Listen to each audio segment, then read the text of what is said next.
สบายดีสักเซสทีมผู้เชี่ยวชาญด้านการออกแบบเส้นทางสู่การสร้างความสุขความสำเร็จทำชีวิตให้มีคุณค่า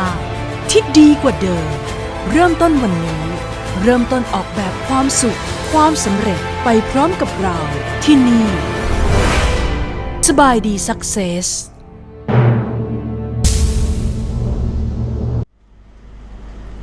สวัสดีค่ะสวัสดีนะคะทุกท่านโอ้โหห่างหายกันไปหลายทีนะคะก็เดือนนี้นะคะเริ่มเข้าสู่เดือนมีนานะคะพิเศษนะคะสำหรับสบายดีเชอรี่ทอล์กนะคะปี2564นะคะก็วันนี้นะคะพิเศษอยู่ที่จังหวัดเชียงใหม่นะคะหลายท่านคงสงสัยว่า2ท่านนี้คือใครนะคะวันนี้เรามีหัวข้อที่น่าสนใจนะคะก็คือ backpacker spiritual หรือ spiritual backpacker Spiriitual backpacker ก็เดี๋ยวว่ากันว่าจะเป็นแบบไหนก็คือวันนี้เราจะมาพบกับแขกรับเชิญนะคะคุณจีจิตนะคะจากฟิลิปปินส์สวัสดีค่ะสวัสดีค่ะสวัสดีครับค่ะแล้วก็คนนี้คุณหน้าคุณตาไหมคะคนนี้นะคะคุณอ้อนะคะน้องอ้อนั่นเองจาก Heart and Soul House นะคะ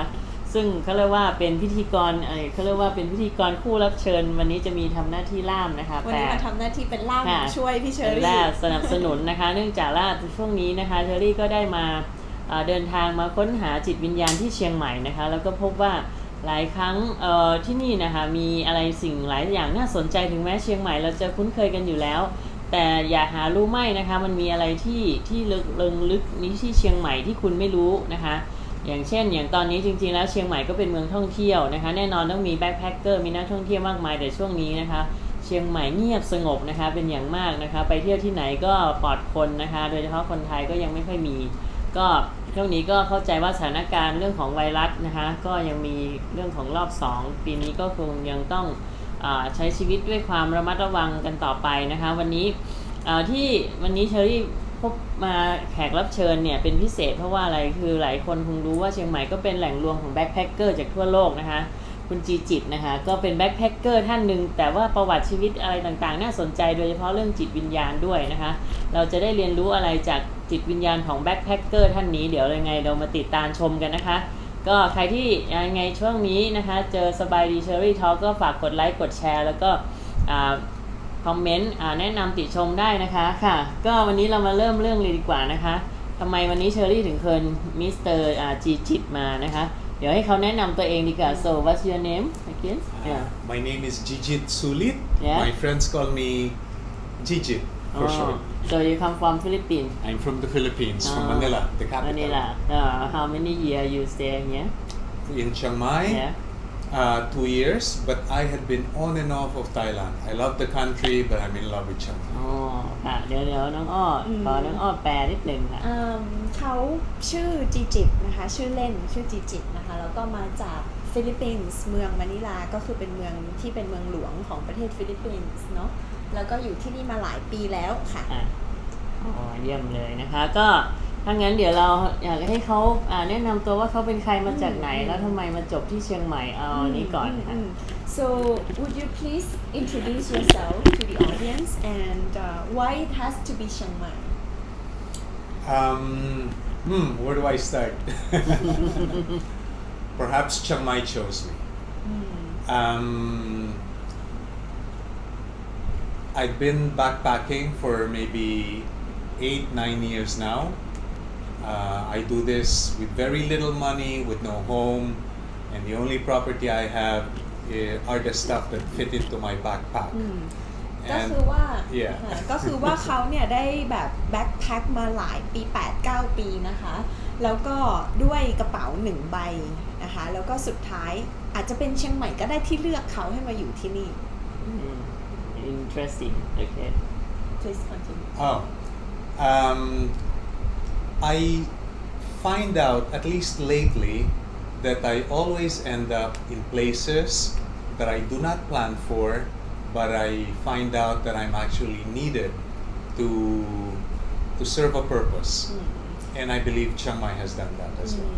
สุดท้ายแล้วเขาพบว่าทุกเมืองที่เขาได้มาตั้งรกรากอยู่ประมาณชั่วขณะหนึ่งเนี่ยส่วนมากแล้วเนี่ยเขาไม่ได้ตั้งใจหรือว่ามีแพลนมานะคะแต่ว่าสุดท้ายแล้วมันเป็นเมืองที่เขาต้องการที่เหมือนจำเป็นนะคะจิตภายในเขาจำเป็นหรือว่า สิ่งที่เขาต้องเรียนรู้สุดท้ายมันก็เลยมาจบที่เชียงใหม่เพราะว่ามันจำเป็นกับเขาที่จะต้องอยู่ที่นี่ในช่วงระยะเวลานี้ค่ะอ๋อค่ะทีนี้อยากจะให้เขาบอกว่าเขาเป็นใครมาจากไหนทำไมเป็นมายังไงถึงมาเป็นแบ็คแพ็คในปัจจุบันนี้ค่ะ So would you tell us more why you become a backpacker like before that what make you become a backpacker I've always fascinated about a life of travel even as a child so when the opportunity was there I could no longer ignore the call I had to pack up even if it meant leaving my job leaving the comfort of a society where I grew up in it feels that there is something out there for me it's calling me and I'm still trying to figure out why ก็เหมือนกับตั้งแต่เป็นเด็กๆแล้วอะค่ะเขามีความรู้สึกว่าเขาเนี่ยชอบที่จะออกเดินทางแล้วก็ผจญภัยแล้วมันก็เป็นอย่างนั้นเนี่ยแม้ว่ามันจะแลกมาได้ด้วยการลาออกจากงานหรือว่าทิ้งทุกสิ่งทุกอย่างที่เขาสร้างมาชื่อเสียงหรือว่าหน้าที่ภาระหน้าที่หรือแม้กระทั่งครอบครัวอะไรอย่างเงี้ยนะคะมาถึงจุดนึงเนี่ยเขาก็ต้องออกเดินทางสุดท้ายแล้วมันก็เป็นอย่างนั้นมาเรื่อยๆแล้วเขาก็ยังค้นหาคำตอบอยู่นะคะว่าทำไมล่ะมันเหมือนกับว่ามีเสียงอะค่ะเรียกร้องอยู่ข้างในที่มันดังมากๆจนเขาต้องฟังมันเรื่อยๆอ๋อ Yeah I heard that before you very handsome right not anymore not really ได้ข่าวว่าคือไปแอบดูนะคะก่อนหน้านี้เขาส่งรูปมาโอ้โหหนุ่มๆนี่หล่อเป็นได้ข่าวเป็นนายแบบออกอะไรค่ะโฆษณาอะไรดังที่ฟิลิปปินส์เลยใช่ไหมคะ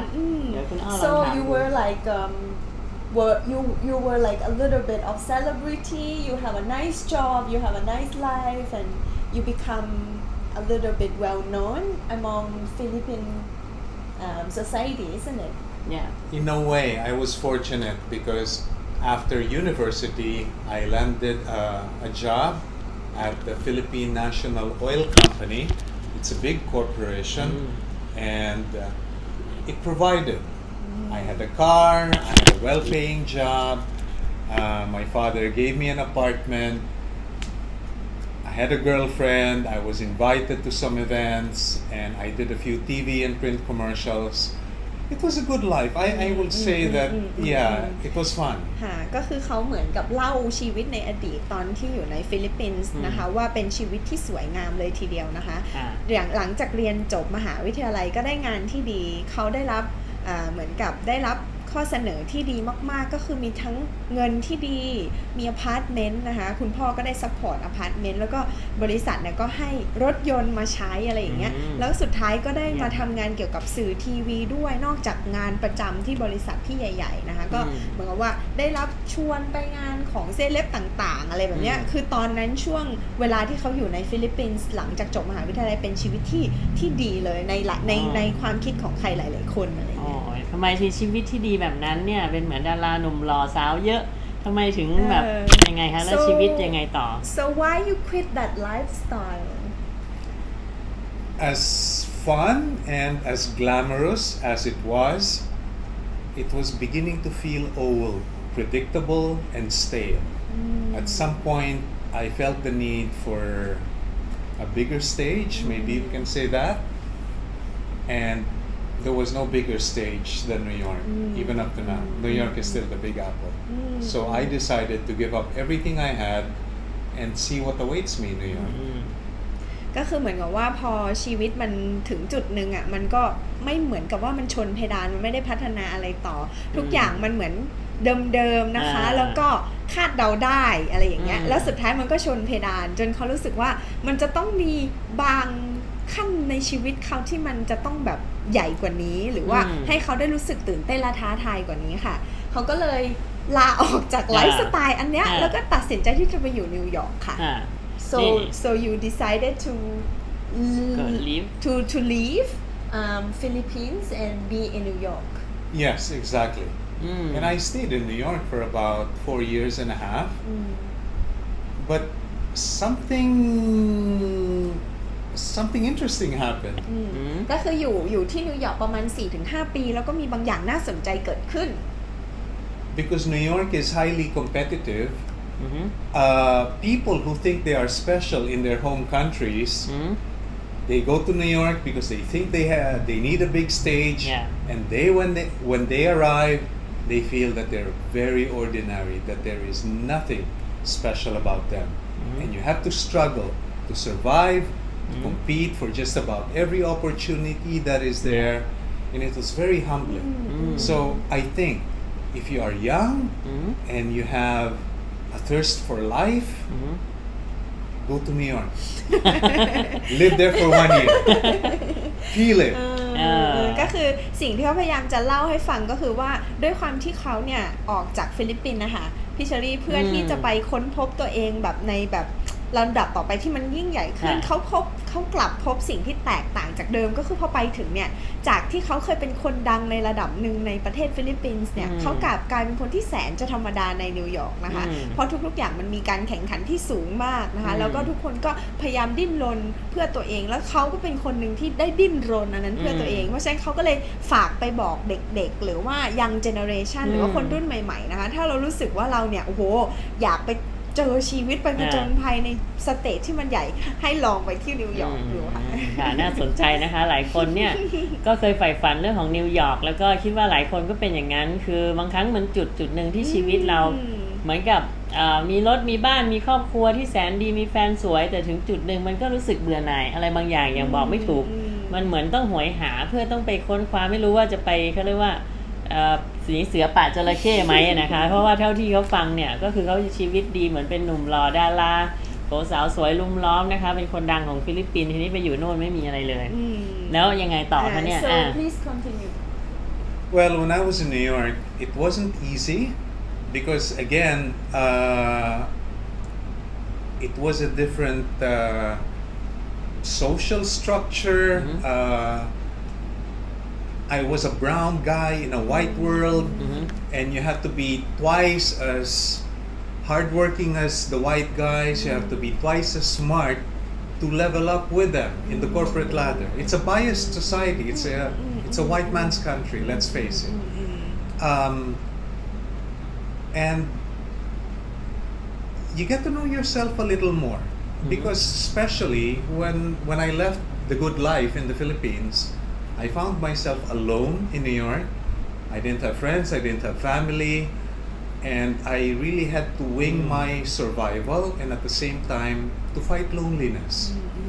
ก็คือสิ่งที่เขาพบเวลาที่เขาออกจากฟิลิปปินส์ไปอยู่นิวยอร์กนะคะเขาพบว่ามันไม่ได้ง่ายอีกต่อไปเพราะว่าสีผิวของเขาด้วยเนาะแล้วก็เขาไม่มีเพื่อนเลยนะคะที่นิวยอร์กเนาะแล้วทุกๆอย่างมันดูเหมือนกับว่ามันค่อนข้างที่จะยากลำบากอะไรเงี้ยเพราะฉะนั้นการที่อยู่ตรงนั้นเนี่ยมันทำให้เขารู้จักตัวเองมากขึ้นทำให้เขาเห็นตัวเองในอีกมุมนึงที่เขาไม่เคยเห็นเมื่อเปรียบเทียบกับตอนที่เขาอยู่ที่ประเทศฟิลิปปินส์ค่ะค่ะ and then what happened next?My girlfriend from the Philippines followed me in New York, and we lived together for a while, and then she asked me, or rather she explained, that Canada had an open immigration policy, and that we can pursue our careers that is well fitted to our education, and that there will be more opportunity for growth, and what do you call that? Prosperity. Anyway. ก็คือว่าเมื่อกี้ลืมพูดไปว่าจริงๆแล้วในประเทศอเมริกาเนี่ยมีในเรื่องของการแบ่งชนชั้นอยู่เยอะเพราะว่าทุกอย่างเนี่ยเขาเนี่ยด้วยความเป็นที่ผิวสีน้ำตาลแบบเราชาวเอเชียนะพิชเชอรี่พอไปอยู่ตรงนั้นเนี่ยทุกอย่างต้องคูณ2หมดเลยคนดังก็กลายเป็นไม่ดังเราเป็นโนเนมที่นั่นต้องขยันมากขึ้นนะต้องขยันเป็น2เท่าเพื่อจะให้ตัวเองเนี่ยยกระดับเท่ากับคนขาวที่นั่นนะคะทำงานก็ต้องหนักขึ้นแล้วด้วยความที่การศึกษาของเราอ่ะมันก็ต้องเยอะกว่าคนทั่วไปเพื่อที่จะไปได้งานตรงนั้นมันก็เลยทำให้เขาเนี่ยกับแฟนของเขาที่ตอนนั้นอ่ะย้ายจากฟิลิปปินส์เพื่อไปอยู่กับเขาที่อเมริกาเนี่ยก็เลยตัดสินใจที่โอเคชวนกันไปที่ประเทศแคนาดานะเพราะว่าที่นั่นเนี่ยจะเปิดรับวีซ่าอะไรเงี้ยเกี่ยวกับคนที่อพยพอะไรเงี้ยค่ะเขาก็เลยตรงนั้นน่ะมันมีโอกาสอยู่นะมันมีโอกาสสำหรับคนชนชั้นที่ระดับล่างลงมาเนี่ยให้ไปเริ่มต้นชีวิตใหม่แล้วมีโอกาสสำหรับยกระดับตัวเองให้เป็นผู้ที่มีความมั่งคั่งร่ำรวยได้เขาก็เลยย้ายไปที่ประเทศแคนาดาค่ะอ๋อ อ๋อค่ะก็เป็นอะไรที่เริ่มน่าสนใจแล้วนะคะจากอเมริกาจากฟิลิปปินส์ไปอเมริกาแล้วก็ไปแคนาดาแล้วก็มีโหนี่คือเรื่องของชีวิตผจญภัยของแบ็คแพ็คเริ่มบทแล้วนะคะก็เดี๋ยวยังไงเรามาฟังต่อว่าจะไงต่อนะคะโอเคค่ะก็หลังจากที่เรามารู้เรื่องตอนนี้เขาไปอยู่แคนาดาแล้วเรามาฟังต่อว่า and then what's next in your life and what happened in Canada In Canada, we had a family. We had two lovely daughters. But I learned the hard way that love is not enough. Even between two people who are decent, who love each other, with the best of intentions, the marriage can still fail. And that's exactly what happened, which led to divorce. ก็คือว่าหลังจากที่ย้ายไปแคนาดานะคะเขาก็มีครอบครัวที่สมบูรณ์เลยค่ะพี่เชอรี่มีลูกสาวถึง2 คนแต่สุดท้ายแล้วระหว่างทางเขาก็เรียนรู้ว่าความรักก็ยังไม่พออีกนะความรักยังไม่พอแม้ว่า2 คนจะรักกันนะคะแล้วก็มีเหมือนกับความตั้งใจที่จะดีที่สุดเลยจะทำให้ดีที่สุดในความสัมพันธ์แต่สุดท้ายแล้วมันก็เกิดการหย่าร้างเกิดขึ้น and then Divorce was very painful because for people who haven't been divorced, they think divorce is the man and the woman sit on a table, they discuss terms, they shake hands, they sign a piece of paper, and that's it. But no. หลายๆคนที่ไม่เคยผ่านการหย่าร้างอาจจะไม่เข้าใจนะคะว่าหย่าร้างเนี่ยสามารถเป็นความทุกข์ที่มหันต์เลยทีเดียวโดยเฉพาะในฝั่งตะวันตกนะคะเราอาจจะคิดว่าการหย่าร้างก็คือผู้หญิงกับผู้ชาย2 คนเนี่ยไปที่อำเภอใช่ไหมเซ็นสัญญาตกลงข้อตกลงกันจับมือกันแยกย้ายจบมันไม่ใช่ค่ะ What happened? Divorce, I later on found out, is a war of attrition. It's a war where the other party tries to annihilate each other. Why? Because that is the nature of divorce in North America. And that is the training that lawyers get in pursuing their profession. So it became nasty. ก็คือเหมือนกับในโลกของฝั่งอเมริกาเหนือนะคะการหย่าร้างเนี่ยเป็นอะไรที่น่าขยะแขยงเลยในความรู้สึกของเขาเพราะว่าหลายๆทนายมันจะมีทนายเข้ามาเกี่ยวข้องในการหย่าร้างทีนี้ทนายเนี่ยใช่ก็คือพยายามทำทุกอย่างเพราะเขาถูกเทรนมาว่าความ success หรือความสำเร็จในอาชีพการงานของเขาคือได้เงินให้เยอะขึ้นจากการไฟท์นะคะคือเอาคนเนี่ยมาไฟท์กันแล้วก็ทำให้ต่างฝ่ายต่างเป็นฝ่ายผิดเพื่อที่จะเรียกร้องทรัพย์สินเรียกร้องการเลี้ยงดูหรืออะไรอย่างเงี้ยแล้วมันทำให้เขารู้สึกเครียดแล้วก็เจอปัญหาเยอะมากๆเลยในระหว่างการ divorce หรือว่าหย่าร้างนั้นว้าว that's sad to hear มันน่าเศร้ามากเลย It felt like my head was put on a vice and every day they turned the vice one step tighter so the pressure mounted and mounted I got rashes on my skin. I was getting sick, and then I knew something bad was really going to happen. ก็คือเหมือนเขารู้สึกว่าทุกๆวันมันเหมือนมีเชือกมามัดหัวเขาให้มันแน่นขึ้นไปเรื่อยๆแล้วทีนี้เขาก็รู้สึกว่ามันต้องมีบางอย่างที่เริ่มผิดปกติละเพราะว่าความเครียดเนี่ยมันเพิ่มขึ้นแล้วก็สังเกตว่าผิวหนังของเขามันเริ่มมีผื่นมีตุ่มอะไรอย่างเงี้ยค่ะเขาก็เลยสัญญาณเนี่ยเขาก็เลยรู้เลยว่ามันไม่น่าจะปกติแล้วซึ่งI wanted to understand what was happening to me, so I did my research. What happens during divorce? And I was shocked to find out the following. ก็คือเหมือนเขาก็อยากที่จะเข้าใจว่าเกิดอะไรขึ้นในการหย่าร้างบ้างอะไรเงี้ยในเคสของคนอื่นเขาก็เลยทำการศึกษาวิจัยในอินเทอร์เน็ตนะคะแล้วเขาก็พบว่าเฮ้ยมันน่าช็อกมากในสิ่งที่เขาเจอค่ะคืออะไรล่ะคะ What is it? During divorce, it's common for the man to snap. When he snaps, it means he loses control of his thinking. He gets a gun,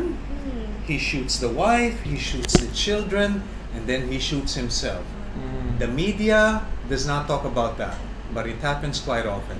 And I did not want that to happen. ก็คือเขาพบในการศึกษาวิจัยค้นคว้านะคะว่ามันง่ายมากที่ผู้ชายจะเกิดอาการคุ้มคลั่งขาดสติอะค่ะเขาเรียกว่า snap เนาะแล้วก็สิ่งที่เขาพบก็คือว่าผู้ชายเหล่านั้นส่วนมากจะเอาปืนเนี่ยค่ะไปฆ่าภรรยาฆ่าลูกแล้วฆ่าตัวเองซึ่งเขาเนี่ยชัดเจนกับตัวเองตอนนั้นเลยค่ะว่าเขาไม่อยากให้สิ่งเนี้ยมันเกิดขึ้นกับเขา I was so afraid that I might also snap and I could not find a way out. Feeling so desperate, I just let go and I just prayed. I said, please help me. I need help. I cannot find a way out.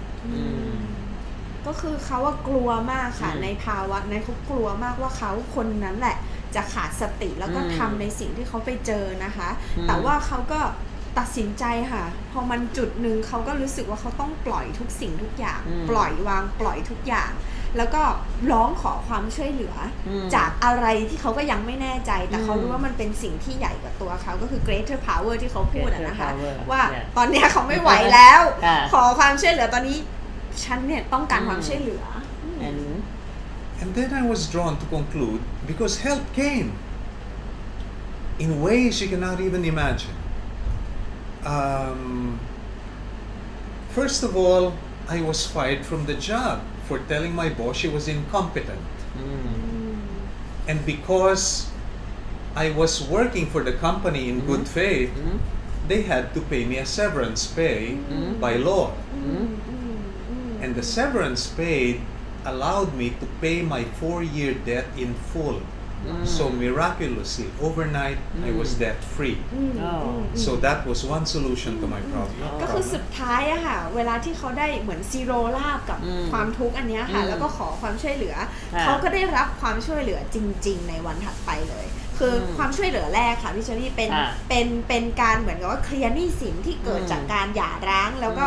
ต้องใช้เวลาทำงานถึง4 ปีถึงจะเคลียร์หนี้อันนี้หมดซึ่งเขาเครียดมากในช่วงนั้นแต่สุดท้ายแล้วอะค่ะเขาเนี่ยก็ได้เกิดไฟท์ในบริษัทนะแล้วก็ไปบอกกับเจ้านายว่าคุณมันไม่ค่อยเหมาะสมกับงานนี้นะคือเขาพยายามที่จะช่วยเหลือบริษัทแล้วก็บอกว่าให้เจ้านายเนี่ยเปลี่ยนนะนู่นนี่นั่นแต่เจ้านายก็เกิดความไม่พอใจก็เลยไล่เขาออกซึ่งไอ้จังหวะที่ไล่ออกเนี่ยค่ะดูเหมือนเป็นโชคร้ายไหมดูเหมือนเป็นโชคร้ายแต่ว่าจังหวะที่ไล่ออกเนี่ยบริษัทเนี่ยจำเป็นที่จะต้องจ่ายเงินชดเชยให้กับพนักงานซึ่งมันจำนวนเนี่ยเป๊ะพอดีกับหนี้ที่เขามีเพราะฉะนั้นเขาก็คือถูกเคลียร์หนี้สินภายในข้ามคืนนี่ไงคะท่านผู้ชมเนี่ยคือการเรียนคือเวลาที่เราเกิดทุกข์หนักๆบางทีเราก็มองแต่ปัญหาเราจะมองไม่เห็นทางออกแต่วันที่เราเชื่อ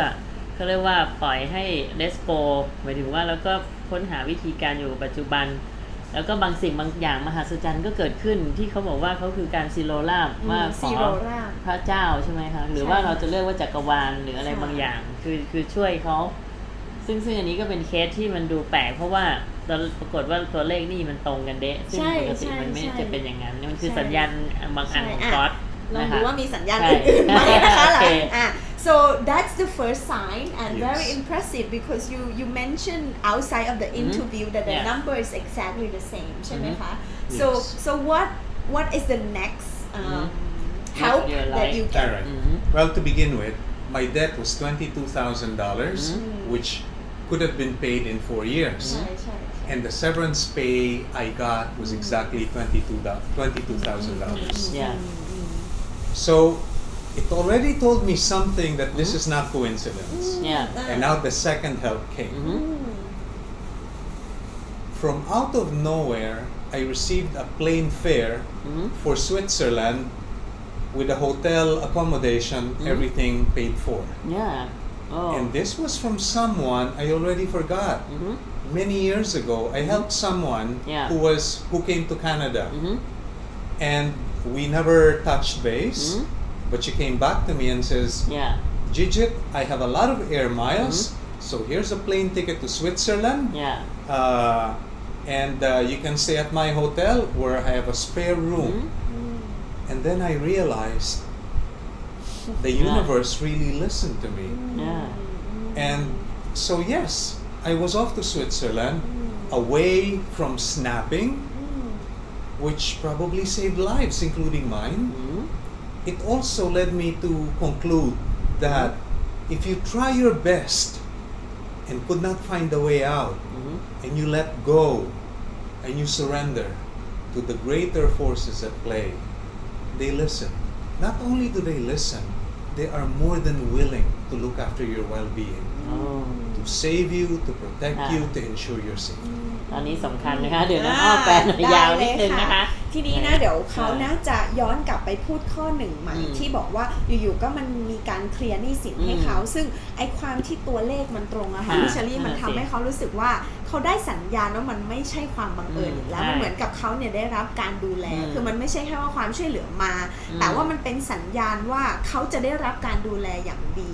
ทีนี้พอมันเป็นอันที่สองก็คือว่าอยู่ๆเขาก็ได้รับเหมือนกับว่าตั๋วเครื่องบินไปสวิตเซอร์แลนด์นะคะจากผู้หญิงคนหนึ่งที่เขาเนี่ยเคยดูแลให้ความช่วยเหลือตอนที่เขาเนี่ยอยู่ในแคนาดานะคะแล้วก็ด้วยความที่ผู้หญิงคนนี้เขาไม่เคยติดต่อกันมาก่อนเลยแล้วก็มาจากไหนก็ไม่รู้พร้อมกับบอกว่าฉันเนี่ยมีตั๋วเครื่องบินอันเนี้ยเหลืออยู่แล้วก็อยากจะให้เธอเนี่ยมาที่สวิตเซอร์แลนด์นะแล้วนอกจากนั้นน่ะเธอยังสามารถมาพักที่โรงแรมฉันได้ฟรีๆเลยทีเดียวเพราะฉะนั้นมันทำให้เขารู้สึกว่ามันทุกอย่างมันเป็นสัญญาณว่าเขาจะต้องจบทุกอย่างอะที่แคนาดาแล้วก็เขาจะไม่ขาดสติอีกแล้วเขาเหมือนเขาได้สัญญาณว่าเขาจะไม่มีวันแบบจะฆ่าตัวตายหรือว่าฆ่าคนอื่นอะไรเงี้ยแล้วเขาก็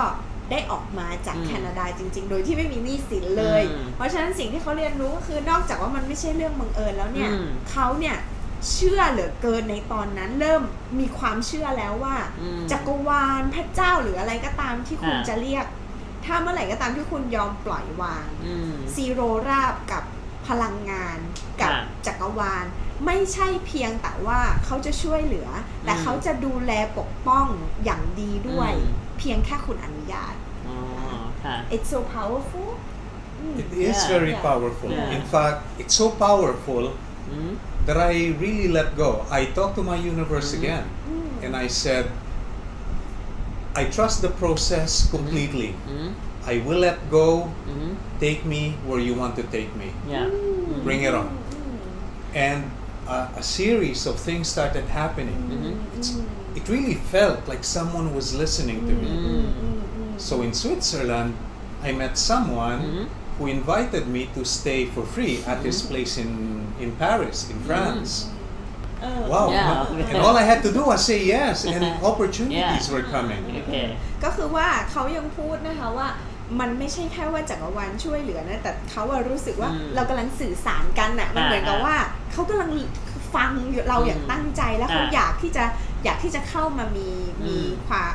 มีส่วนร่วมในชีวิตเราอะไรเงี้ยนี่เขาบอกว่ามันมีทรงพลังมากทรงพลังมากๆจนกระทั่งเขารู้สึกว่าเขาตื่นเต้นนะที่จะได้เจอกับสิ่งใหม่ๆที่จะกำลังจะมาแล้วเขาก็พบว่ามันก็มีอีกคือหลังจากที่มาอยู่ในสวิตเซอร์แลนด์แล้วก็จะมีคนที่ชวนเขาอยู่ที่ปารีสหรือว่าฝรั่งเศสนะคะชวนเขาไปอีกหน้าที่ของเขาอย่างเดียวเลยพี่เชอรี่คือตอบว่า yesอันนี้ถ้าเป็นเราจะไปไหมคะไปนะคะไปไหมนี่ไงคะบางทีเขาบอกว่าบางทีมันไม่ใช่ว่าเรามองว่าชีวิตโชคร้ายช่างโชคร้ายเหลือเกินแต่ว่าบางสิ่งบางอย่างอาจจะเกิดขึ้นทำให้เราเปลี่ยนชีวิตหรือรออะไรบางอย่างใหม่ๆกับเราไม่ว่าเราจะเป็นการตกงานนะคะอกหักหรือมีอะไรรถชนหรือมีนู่นมีนี่เกิดขึ้นนะคะให้เราคือลึกๆเสมอแล้วเรารอสัญญาณหรือเปล่าหรือบางทีถ้ามันเกิดแล้วเราก็ทำซ้ำๆเหมือนเดิมแล้วเราไม่เปลี่ยนมีอะไรเกิดขึ้นแล้วมันเกิดซ้ำแสดงว่าบางทีชีวิตเขาอาจจะต้องการให้เราเปลี่ยนหรือเปล่านะคะอันนี้ก็เป็นอะไรที่น่าสนใจทีนี้อยากจะมาถามเขาถึงว่าแล้วมุมอะไรที่เขาหักเหนี่คือเริ่มเป็นแบ็คแพคเกอร์แล้วนะคะคือจู่ๆก็มีชีวิตเปลี่ยนก็เป็นคนทั่วไปเหมือนพวกเรานะคะมีบ้านมีรถมีงานมีภรรยาแสนสวยมีลูกแล้วก็ตอนนี้กลายเป็นคนที่เขาเรียกว่าจะว่าแบ็คแพคเกอร์จะต่างคนไร้บ้านไหมก็อาจจะใช่แต่ว่าคือไม่ค่อยมีอะไรเลยนะคะเดี๋ยวเรามาฟังต่อว่าแล้วยังไงเดี๋ยวเราแลปอัพมาเลยนิดนึง So after you left Canada and then you left Switzerland to Paris, it seems like you start to become a backpacker, yeah? In a way, because I was letting go, and it always seems to take me from one destination to another, and I did not have to plan for it. All I had to do was say yes, and things just started unraveling.And I will even say that continues to this day because the journey hasn't ended yet. I'm still in the good grace of my universe. And why do I know that? Because even while traveling with very little money, I have never slept on a sidewalk or missed a meal, not in the 9 years that I've been doing this. Yeah, interesting. น่าสนใจมากเลยนะคะก็คือว่าเขาบอกว่ามันเหมือนกับ ทุกวันนี้มันก็ยังเป็นอย่างนั้นอยู่คือใช่นั่นแหละเป็นจุดเริ่มต้นของการที่เขาเนี่ยได้เป็นแบ็คแพคเกอร์และเขาเนี่ยไม่เคยได้เตรียมตัวเลยค่ะไม่ได้แพลนเลยว่าประเทศต่อไปคืออะไรคือจะว่าเป็นแบ็คแพคเกอร์เนี่ยส่วนใหญ่เนาะพี่เชอรี่คือแบ็คแพคเกอร์ก็จะต้องบอกว่าเอ้ยเราจะต้องไปเที่ยวตรงนี้อะไรเขียมอะไรหรือว่าไปที่นี่แต่ว่าตัวเขาเนี่ยมันเหมือนกับจักรวาลเนี่ยได้แพลนไว้ล่วงหน้าก็คือเขาก็แค่ตอบ yes คืออันนี้เขาเน้นเลยว่าหน้าที่เขาทำอย่างเดียวคือตอบ yes ให้กับจุดมุ่งหมายปลายทางต่อไปและที่มันน่าสนใจก็คือว่าไม่มีเลยสักวันค่ะที่จะได้นอนแบบข้างถนนหรือว่าไม่มีบ้านอยู่แล้วก็ไม่มีสักวันเลยที่ต้องอดอาหารทุกครั้งเนี่ยก็จะได้รับการดูแลอย่างดีจากจักรวาลนะคะ What is even more fascinating is that I do not only survive in a place, I also feel that the place is carefully selected for me. So that answers the question. I was brought to Chiang Mai. I'll give you an example. When I was in Da Nang, I met a Russian guy who said, Jijit, I went to this place, Wat Patamwa, in Mae Hong Son. And he was just talking about his experience. But when he left, I could not shake off this temple.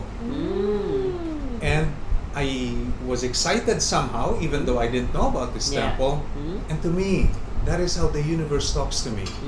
By way of opportunities, by way of aha moments, or by way of something that excites me. So, without giving it a second thought, I went to Wat Patamwa. And something fascinating just happened there. You say Da Nang ใช่ไหมคะ Da Nang in Vietnam. Okay. So ตอนเนี่ยจะพูดภาษาอังกฤษให้กับท่านผู้ชมแล้วนะคะก็คือเขาบอกว่าใช่นอกจากว่าเขาจะไม่ได้อดอาหารแล้วเนี่ยมันรู้สึกเหมือนกับว่าเขาเนี่ยได้รับการดูแลอย่างดีจากสถานที่เนี่ยมันถูกเลือกมาอย่างพิเคราะห์มาเรียบร้อยแล้วยกตัวอย่างมีเหตุการณ์หนึ่งค่ะก่อนที่เขาจะมาประเทศไทยก็คือเขาอยู่ที่ประเทศเวียดนามค่ะแล้วเขาก็เจอคนรัสเซียคนหนึ่งแล้วบอกว่าพูดชื่อวัดนะคะวัดพระถ้ำอะไรนะคะ What is the name of the temple? Wat Patamwa. Wat Patamwa. In Mae Hong Son. วัดปัตตมัวอันนี้ไม่แน่ใจนะคะท่านผู้ชมคนไหนที่รู้จักชื่อก็บอกเราได้นะคะที่จังหวัดแม่ฮ่องสอนแล้วทีนี้เนี่ยเขาบอกว่าสิ่งที่ universe หรือจักรวาลเนี่ยสื่อสารผ่านเขาก็คือจะให้เหมือนประมาณว่าโอกาสที่มันมาจากไหนก็ไม่รู้หรืออันที่สองก็คือให้เหมือนกับว่าย้ำว่ามันเป็นแบบอะไรที่มันอยู่ติดอยู่ในใจคือทำให้รู้สึกว่าตื่นเต้นแล้วก็ไม่ลืมอันนี้คือเหมือนได้ยินแล้วมันก็ยังเกาะติดอยู่ในหูสุดท้ายก็คือทำให้เขารู้สึกตื่นเต้นค่ะรู้สึกเหมือนใจเขาเนี่ยมันอยากไปแล้วเขาก็เลยตัดสินใจในที่สุดมาเมืองไทยแล้วก็มาเริ่มที่จังหวัดแม่ฮ่องสอนนะคะ And this is the fascinating thing. You see, Wat Patamwa is a Vipassana meditation center. So they will not charge you, but they will accept donations. But I don't have money. So I talked to Mr. Pong, who was he was managing the place. And I said, Mr. Pong,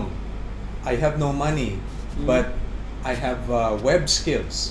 I can help you with your website. That will be my donation. So he looked at me straight in the eye with awe and wonder, in disbelief. And he said, in the last 24 hours,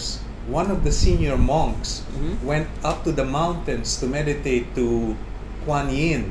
to help us with our crisis in our website because our web designer went rogue. And in less than 24 hours, you come to me volunteering your web services. So so I was an answer. วัดป่าถ้ำวัวโอเคค่ะท่านผู้ชมวัดป่าถ้ำวัวจังหวัดแม่ฮ่องสอนนะคะซึ่งคุณจิตก็เล่าให้ฟังว่าที่นั่นนะคะเป็นเหมือนกับสถานที่สอนเรื่องของการวิปัสสนากรรมฐานก็คือสอนให้คนเนี่ยทำวิปัสสนาแล้วทีนี้ที่นั่นเนี่ยด้วยความที่เขาไม่มีเงินเนาะวัดเนี่ยก็ไม่ได้คิดค่าใช้จ่ายอะไรสำหรับคนที่เข้ามาฝึกตัวนะคะแต่ว่าจะเหมือนกับว่ารับบริจาคซึ่งเขาเนี่ยไม่มีเงินไงแต่ว่าเขาเนี่ยก็เลยไปคุยกับเหมือนผู้จัดการหรือผู้ดูแลวัดอะค่ะก็คือชื่อคุณโป่งนะคะว่าเขาเนี่ยจะขอแบบแลกด้วยสกิลที่เขามีเป็นค่าบริจาคในการมาอยู่ที่วัดนะคะก็คือว่าเงิน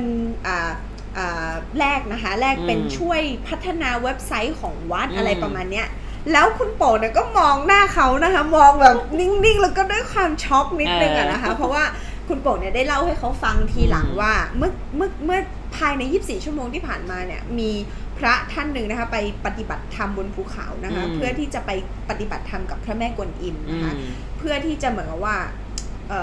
ช่วยเหลือแบบส่งพลังช่วยเหลือให้กับการ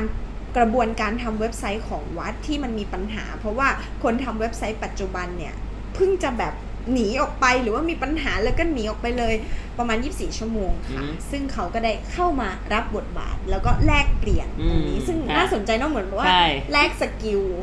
ก็คือเนี่ยมันส่วนมากมันเหมือนโคอินซิเดนต์บางทีมันเหมือนกับบางอย่างรอเราอยู่แล้วบังเอิญ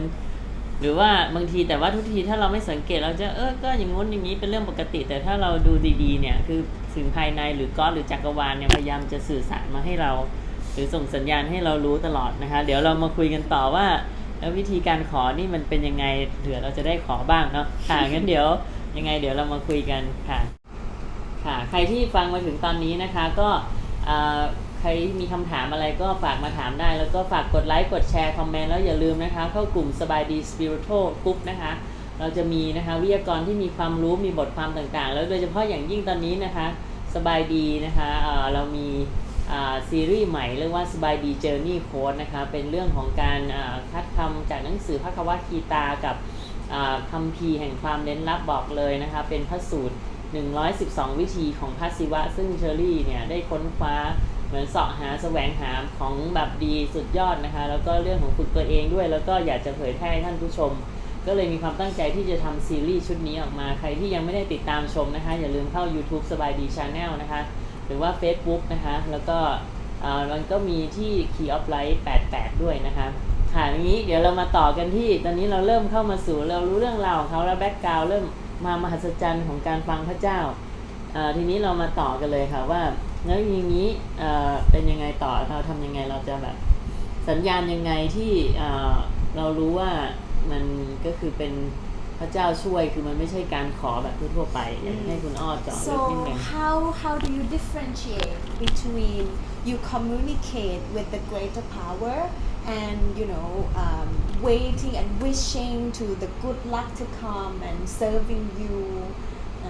what is the differentiate because what is the difference between those two because many of us many of the people that we know also sometimes we wishing for the good luck like buying lottery or sometimes waiting for like be rich marry handsome good marry handsome boy to come to our life you know can you tell more and explain more about your relationship with the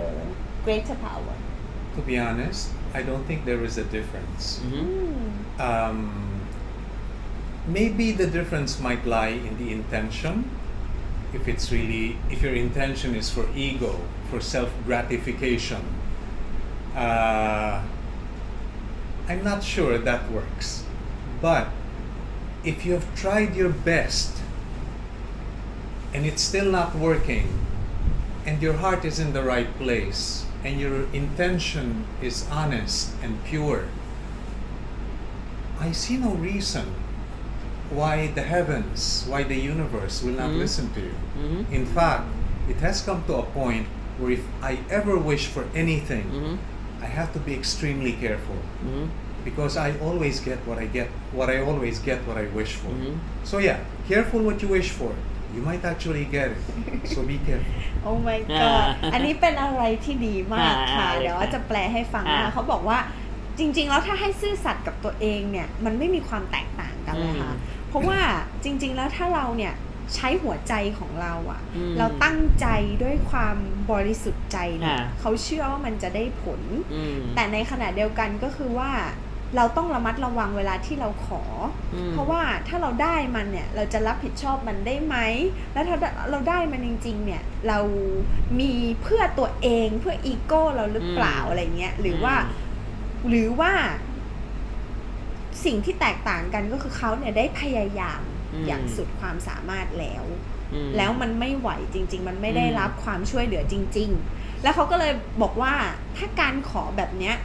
คือเราได้พยายามอย่างเต็มที่ในความในตัวของเขาแล้วแล้วทีนี้ก็คือสุดท้ายอ่ะเขาไ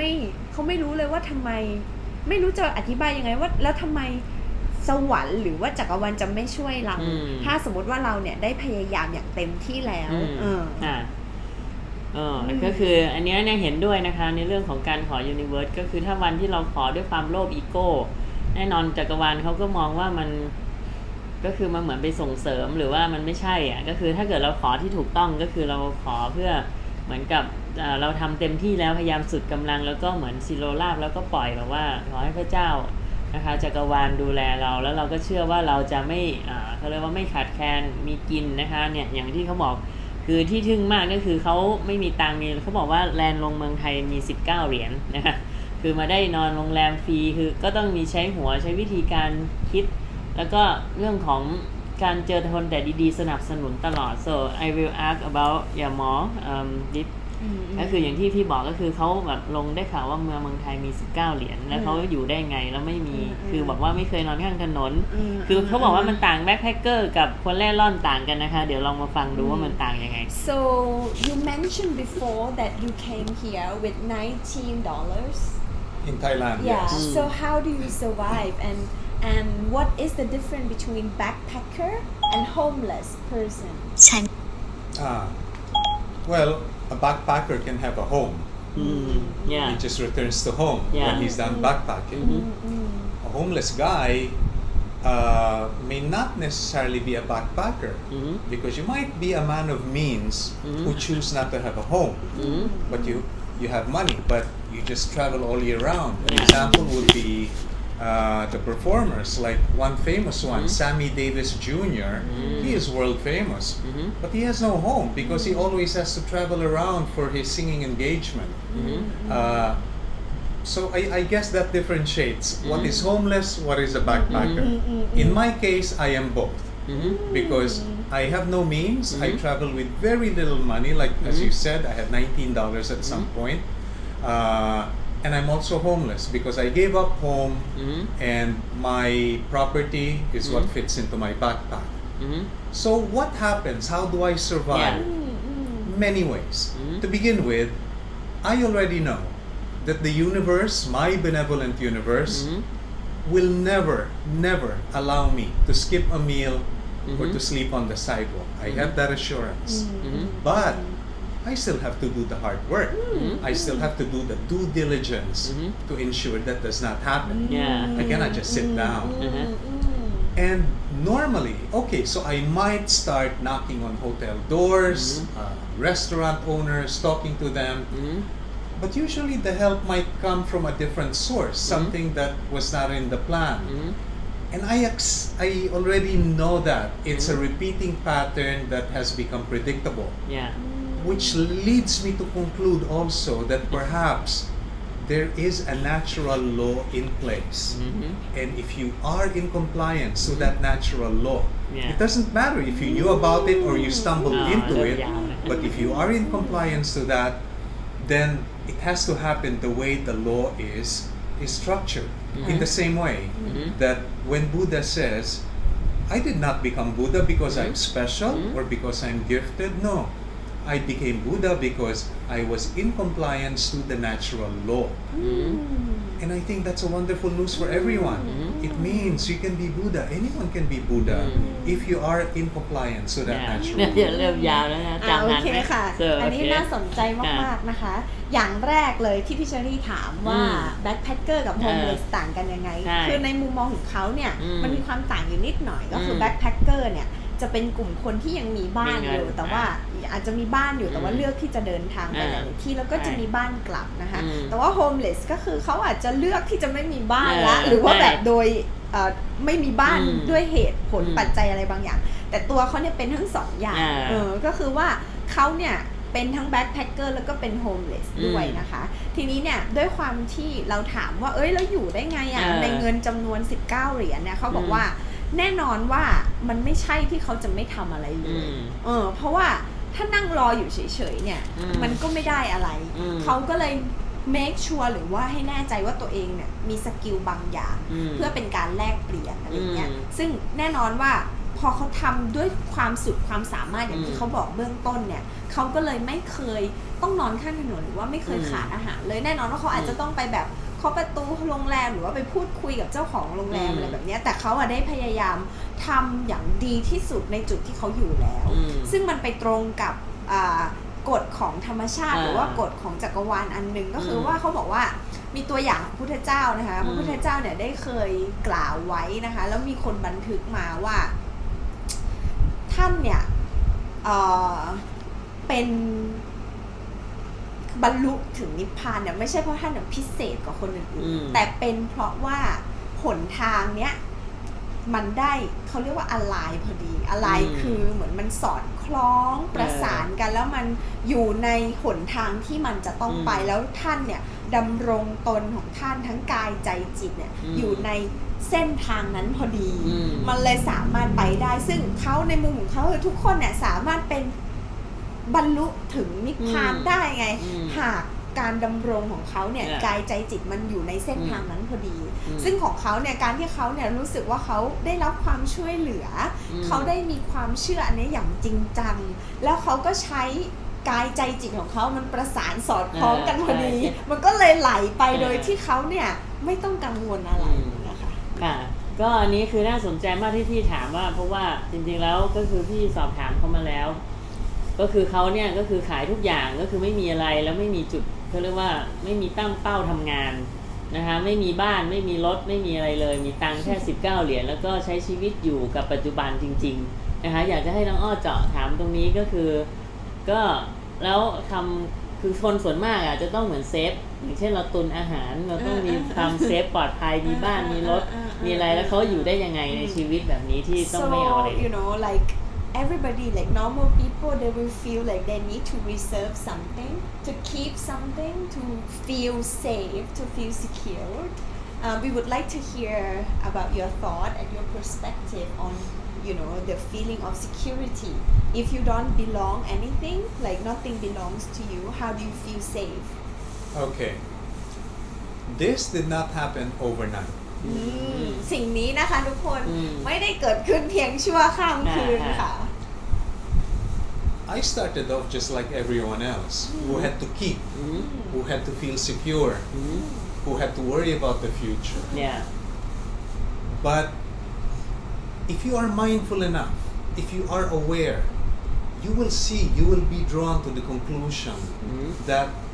the universe really exists here for your well-being and once you keep trusting that process and the trust it will earn your trust and as you trust as you develop your trust you rely less and less to security and more to the natural forces at play because anyway no it's beautiful เขาบอกว่ามันไม่ได้เกิดขึ้นเพียงชั่วข้ามคืนนะคะแต่ว่าสิ่งที่มันเกิดขึ้นก็คือว่ามันต้องมี process หรือว่ากระบวนการของการเรียนรู้ซึ่งแรกๆเขาก็เป็นตอนที่ออกมาจากแคนาดาก็คือรู้สึกว่ามันจะต้องเก็บต้องอะไรแบบนี้แต่สุดท้ายเนี่ยเขาเนี่ยเหมือนกับให้ความสนใจกับการใช้ชีวิตประสานสอดคล้องไปกับกฎแห่งธรรมชาติเนี่ยมากกว่าที่จะโหยหาหรือไขว่คว้าหาความรู้สึกปลอดภัยซึ่งอ้อเชื่อว่าใครหลายๆคนก็ในปัจจุบันน่ะมันเป็นแบบนั้นจริงๆคือเราต้องมีมากเพื่อให้รู้สึกแบบเพียงพออะไรเงี้ยแต่เขาเหมือนกับว่าค่อยๆเบนเข็มอะค่ะค่อยๆจนมามีความเชื่อแล้วก็สร้างมันแล้วก็ทำนุบำรุงสิ่งนี้มันก็เลยเป็นจากการที่เขาเคยไขว่คว้าหาความปลอดภัยมันก็เลยเป็นความการใช้ชีวิตอยู่ในกฎแห่งธรรมชาติแบบนี้ไปเรื่อยๆซึ่งทำให้เขารู้สึกมันโอเคที่เขาจะอยู่แบบนี้นะคะ What Do is you want to continue? You have something more? Yes. The universe has its own way of unraveling things that you cannot even imagine. Because for someone like me with no money and no resources, I'm not even thinking about survival because I'm staying in wonderful boutique hotels and resorts. I'm having conversations with magnificent lives like the people in front of me. I eat wonderful food. I get invited to events. I still enjoy my blues every night. I thrive in an environment of scarcity when I am at the mercy of my universe. So the worry does not exist anymore. It provides. Sometimes it's naughty, it's mischievous, but I sometimes pursue poverty and I try to find out what it will do to save my day. โอ้มีความท้าทายมากนะคะทุกคนคือนอกจากนี้เขายังแชร์นะคะว่าเหมือนกับเขามีความเชื่อว่าจักรวาลเนี่ย make sure หรือว่าทำให้แน่ใจว่าเราเนี่ยอยู่ในความปลอดภัยแล้วก็มีสุขภาพที่ดีด้วยนะคะเพราะฉะนั้นเหมือนพอเขามาพิจารณาสถานที่หรือว่าที่เขาอยู่ตอนเนี้ยคือเขารู้สึกว่าเขาอุดมสมบูรณ์จากข้างในคืออยู่ในโรงแรมบูติกโฮเทลมีอาหารกินแล้วก็ได้พูดคุยกับผู้คนมากมายที่น่าสนใจแล้วก็พิเศษอะไรแบบเนี้ยและทีนี้พอเขาพิจารณาสิ่งนี้เขาก็พบว่าชีวิตมันมหัศจรรย์แล้วเขาก็มีความท้าทายให้กับจักรวาลด้วยนะว่าเขาแทนที่จะวิ่งไล่ล่าหาความสุขก็วิ่งไล่ล่าหาความยากจนแทนแล้วดูซิว่าเขาเนี่ยจะขาดแคลนอาหารขาดแคลนที่อยู่หรือเปล่าอะไรแบบเนี้ยค่ะก็อันนี้เป็นอะไรที่แปลกมากนะคะก็ในมุมของก็คือเขาบอกว่าความเชื่อก็คือเราเชื่อว่าถ้าเราเหมือนกับว่าไม่ขาดแคลนทั้งข้างอุดมสมบูรณ์เราเป็นคนสวยเราเป็นคนเก่งคนดีสิ่งนั้นก็จะเกิดขึ้นอันนี้ถ้าในมุมเชอรี่มันคือการที่เราเรื่องของจิตก็คืออย่างอันเนี้ยเขาก็เหมือนไม่มีอะไรเลยจริงๆถ้าเขาจะเป็นคนเล่ร่อนหลายคนที่เป็นคนเล่ร่อนข้างถนนก็แต่ว่าพวกคนกลุ่มนั้นน่ะหมายถึงว่าบางทีโชคร้ายเลือกร้องความโชคร้ายนะหมายถึงว่าถ้าจิตคิดลบหรือมองว่าฉันเป็นคนแย่ฉันห่วยฉันไม่ดีฉันสมควรจะเป็นแบบนี้เนี่ยค่ะก็จะเป็นอย่างนั้นก็คือคุณก็จะแบบนอนข้างถนนเล่ร่อนไม่มีข้าวกินหรือว่าบางทีอยู่ดูดีๆตกอับหรือเป็นเกิดอะไรเกิดขึ้นแต่บางคนเนี่ยคือเขาไม่มีอะไรเลยถ้าจะพูดไปที่วันนี้เทอรี่เชิญมาอยากจะให้ทุกท่านเห็นว่าเนี่ยคือเป็นอีกบทเรียนหนึ่งของชีวิตคือบางทีเราไม่ต้องจำเป็นหาธรรมะหรือเข้าฝึกอะไรยากๆแต่ว่าบางทีสิ่งที่เกิดขึ้นในชีวิตแล้วเราเอามาใช้แล้วเราเขาเรียกว่ายอมสิโรราบต่อพระเจ้าในตัวเองหรือต่อความเชื่อก็คือเหมือนเชื่อมั่นว่าเราจะเป็นคนที่อยู่รอดปลอดภัยกินดีนะคะเนี่ยเขาไม่มีตังมา19เหรียญมีตอนนี้อยู่โรงแรมหรูหราส่งมีคนให้อยู่ฟรีกินฟรีมีเพื่อนทุกวันนะคะแล้วก็โดนชวนไปอีเวนต์ต่างๆไม่ใช่นะคะก็คือความเดี๋ยวเราจะมาคุยเรื่องสรุปต่อนะคะว่าจะเป็นยังไงต่อไปแล้วก็เดี๋ยวยังไงเรามาเจอกันนะคะค่ะก็ตอนนี้เราก็มาต่อกันนะคะว่าตอนนี้มันมีคนแบบนี้อยู่ในโลกด้วยหรือคนที่ไม่เอาอะไรเลยไม่มีอะไรเลยนะคะแล้วก็มีทุกอย่างก็คือไม่ต้องใช้เงินไม่ต้องทำงานมีหลายคนคงจะมองอย่างนั้นบางคนวิ่งหางานอย่างช่วงนี้โควิดไอ้นู่นนี่ธุรกิจไม่ดีฉันตกงานจะทำอะไรต้องเปลี่ยนอาชีพถ้าเกิดเรามีมุมมองแบบนี้โอ้โหคือไม่มีงานแล้วก็มีชีวิตอยู่ได้เราก็ไม่มีความทุกข์หรือเปล่านี้ลองถามเขาดูว่าso ก็คือ what is purpose in your life เป้าหมายของชีวิตแล้วเขามองว่าตอนนี้ที่ปัจจุบันไม่มีอะไรเลยเนี่ยเขาอยู่มีความสุขได้ยังไงSo we have two questions for you. The first one is, what is the meaning of life in your opinion, in your perspective, or the purpose of life? And the other one is how to be happy with no belongings and no money. Because now people who listening to our video right now, they might be stressed because of the economic in the world right now, the COVID, the air. So we would like you to share your tips. Yeah. Okay. In my limited life experience, my limited knowledge, the purpose of life. I believe that we all have a purpose. I definitely feel that very strongly. But what is the purpose? I don't know. And I don't have to know. I do not feel the need to know what the purpose is. But the universe can communicate to you in ways that you can realize that. First of all, what are the gifts that were given to you? some people can play music just like they studied it for years and years, but actually they just touched the flute. Pursue that gift, develop that gift. It will lead you to your purpose. And maybe at some point in time you might actually even realize what the purpose is.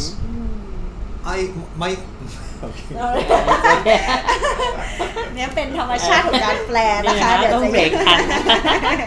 ก็คือว่าสิ่งที่เขาจะเล่าให้ฟังก็คือว่าเขาเนี่ยรู้สึกในหัวใจอย่างชัดเจนเลยว่าเขาเนี่ยมีจุดประสงค์ของการเกิดมานะคะแต่ว่า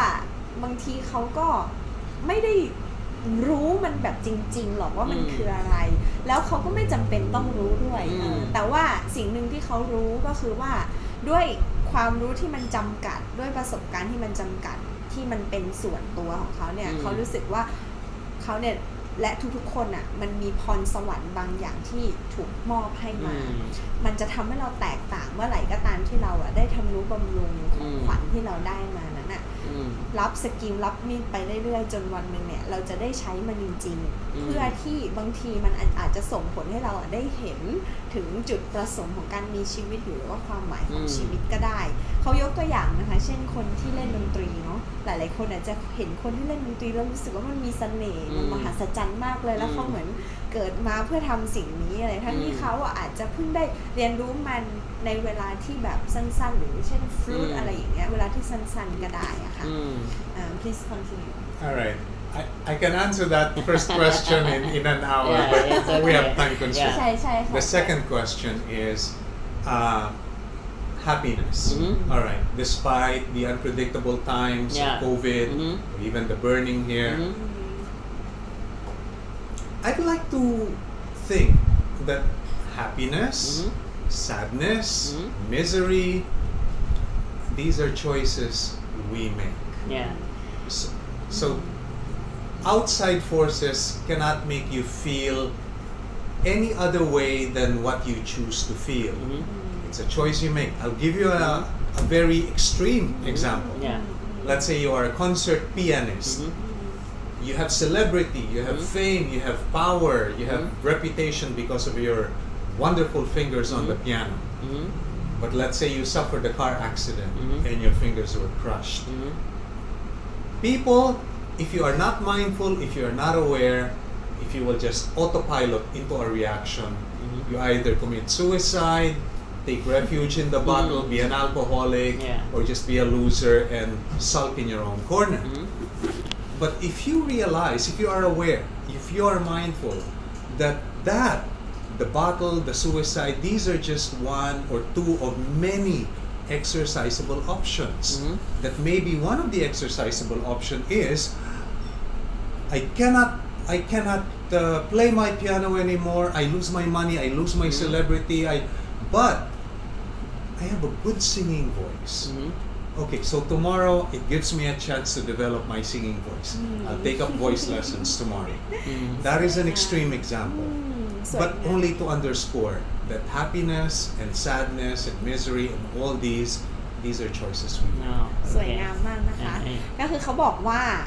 หัวใจสำคัญของการมีชีวิตที่มีความสุขเนาะพี่เชอรี่มันคือการดึงพลังของการเลือกกลับมาเอามาอยู่ในมือเรานะคะเขาบอกว่าความสุขความเศร้าความผิดหวังอะไรก็แล้วแต่เนี่ยเป็นการตัดสินใจที่เราเลือกเราสามารถเลือกได้แล้วเขาเชื่อนะคะว่าปัจจัยภายนอกเนี่ยไม่ได้มีผลกับสิ่งที่เราเลือกที่จะรู้สึกเขาให้ตัวอย่างที่มันค่อนข้างที่จะเอ็กซ์ตรีมหรือว่าสุดโต่งนะคะแต่ว่าอยากให้ทุกคนเข้าใจง่ายๆก็คือสมมุติว่าเราเนี่ยเป็นนักเปียโนที่เก่งมากนะคะแล้วเราเนี่ยเป็นคนที่มีชื่อเสียงจากการเล่นเปียโนอย่างเงี้ยค่ะเล่นอย่างแบบดีเลยมีเงินมีชื่อเสียงเกียรติยศแต่วันนึงค่ะเกิดแบบอุบัติเหตุทางรถยนต์ที่ทำให้นิ้วมือของเราเนี่ยมันใช้การไม่ได้อีกแล้วเล่นเปียโนไม่ได้อีกแล้วผู้คนเนี่ยอาจจะบางคนอาจจะเลือกที่จะไม่มีความสุขอาจจะฆ่าตัวตายโอ้โหไปหมดเลยชื่อเสียงเกียรติยศเงินทองนะคะแต่ว่ามันเนี่ยเป็นเพียง2, 3, 4ตัวเลือกที่คนนี้เขามีเพราะว่าไหนลองมองอีกมุมนึงซิอาจจะมีตัวเลือกอื่นๆเช่นโอ้ฉันเนี่ยมีเสียงที่ไพเราะงั้นเดี๋ยวพรุ่งนี้ไปเรียนร้องเพลงเลยแล้วกันเผื่อจะได้ใช้เสียงที่ไพเราะอันนี้ออกมาเป็นเครื่องมือแทนในการแชร์ริ่งแล้วก็เหมือนกับ ส่งต่อพรสวรรค์ที่เรามีที่ต้องผ่านการฝึกฝนเพราะฉะนั้นทุกอย่างที่เขาพูดมาค่ะมันเป็นเสมือนกับข้อสรุปที่ว่าความสุขเนี่ยเป็น choice ที่ทุกคนสามารถเลือกได้ด้วยพลังแห่งการเลือกอันนี้ของทุกคนเองค่ะyeah I think wonderful I think so ก็คือเห็นด้วยนะคะว่าหลายครั้งเนี่ยเวลาที่เราสูญเสียคือสมมติว่าเรามีอะไรบางอย่างเกิดขึ้นเช่นมีอุบัติเหตุในชีวิตอะไรก็แล้วแต่ความเศร้าก็คือถ้าเราไปโฟกัสแต่ความทุกข์มันก็จะเห็นแต่ปัญหาแต่ถ้าเราโฟกัสมองอีกมุมนึงนะคะเราก็ยังมีข้อดีๆมากมายเช่นสมมติว่าเราเสียมือไปแต่ว่ายังมีเสียงอะไรเงี้ยก็คือเป็นมุมมองที่นี่คือวิธีการมองของเขานะคะที่ทำไมเขาถึงมีความสุขแม้แต่ไม่มีอะไรเลย so can you this last question because now time up what you want to tell people about who looking for happiness and spiritual and to be การยกระดับ their ยกระดับจิตใจจิตวิญญาณso can you leave some messages to the audience about maybe it's about happiness about life and how to evolve their mentality and spiritually can you share that to the audience where do you begin I will have to say because we already know what is right and what is wrong we have that ตอนนี้เรารู้แล้วว่าอะไรที่มันถูกต้องอะไรที่มันไม่ถูกต้องทุกคนรู้ I think the reason why people remain sad perhaps or unhappy is because they are not aware that there is an exercisable option of being happy of doing good instead of bad of not autopiloting so I think if you focus your attention and most importantly to catch yourself for your awareness that is how Buddha got his enlightenment satipatthana awareness then you know what other exercisable options are available and also I will use my religion that has worked in every instance and not surprisingly this is part of every religion but it gets covered and buried by dogma by ritual by clever people of the cloth sometimes it's a gray area do I behave this or do I behave that look at it this way if it was done to you would you appreciate it yeah if not then don't do it to me that's the acid test because the mind can be very clever it will give you other excuses why you should do certain things but if you reverse it what if it was done to me that's it I think that's the golden rule and it prevails สวยงามมากนะคะสิ่งที่เขาฝากไว้กับทุกคนก็คือเหมือนกับที่พระพุทธเจ้าได้เคยทำแล้วก็สอนเสมอมานั่นก็คือในเรื่องของสติสิ่งแรกเลยก็คือเขาบอกว่าทุกคนมี choice แล้วก็รู้อยู่แล้วนะคะว่าอะไรที่มันดีแล้วก็ไม่ดีเพราะฉะนั้นสิ่งเดียวที่มันขาดไปสำหรับคนทั่วไปเราหลายๆคนก็คือจับไม่ทันไล่ตามไม่ทันหรือว่าขาดความรู้สึกตัวนั่นเองค่ะรู้สึกว่าเรากำลังคิดอะไรแล้วเรากำลังจะส่งผลต่อการทำอะไรเพราะบางทีมันอยู่ในจิตใต้สำนึกหรือว่าออโต้ไพลอตเนาะบางทีแบบสถานการณ์มาปุ๊บกระตุ้นแล้วเหมือนแบบกระตุ้นให้เกิดการลงมือปฏิบัติอะไรบางอย่างเพราะฉะนั้นหนึ่งเลยก็คือความรู้สึกตัวลมหายใจสติของเราส่วนที่สองก็คือลองดูซิว่าถ้าเราทำสิ่งเนี้ยถ้ามันเป็นตัวเราที่จะได้รับผลแห่งการกระทำเนี้ยเราเนี่ยจะยังทำอยู่หรือเปล่าถ้าตอบว่าใช่ก็คือทำได้แต่ถ้าตอบว่าไม่ใช่มันก็เป็นธรรมชาติที่เราจะปฏิเสธการกระทำอันนั้นเพราะฉะนั้นความรู้สึกตัวกับการเอาตัวเองเนี่ยไปอยู่ในรองเท้าของคนอื่นหรือว่าเอาไปดูตัวเองจากมุมข้างนอกอะค่ะว่าเราจะยังทำไหมอันเนี้ยเหมือนกับเป็นแทบจะเป็นเหมือน golden rule เป็นกฎทองเลยนะคะอันนี้ก็คือสิ่งที่คุณจิตฝากไว้ค่ะค่ะก็โห